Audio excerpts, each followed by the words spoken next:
A čo vedia potom robiť študenti mimo tých hodín? Že dávaš aj na toto ty potom odporúčania? Že Áno, čo? toto je také moje obľúbené. Ja sa ich vždycky pýtam, že kde sa stretávajú s angličtinou mimo, hej, tak väčšinou mi povedia, že snažia sa pozerať, že Netflix je, alebo proste nejaké filmy, seriály v angličtine. Ja sa pýtam, máte tam slovenské titulky alebo anglické? Že slovenské, aha.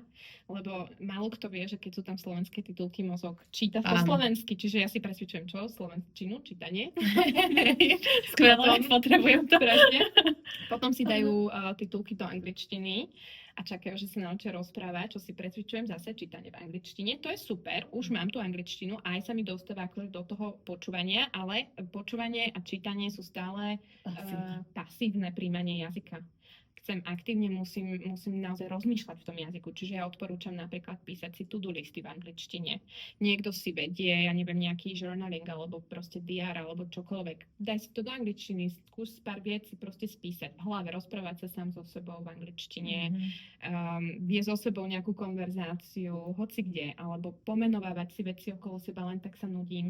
A teraz dokoľu, ako sa povie toto, že ako by som povedala, že tam je, ja neviem, pán s paličkou ide na autobus alebo niečo úplne irrelevantné, ale proste v ten moment ma to zaujíma.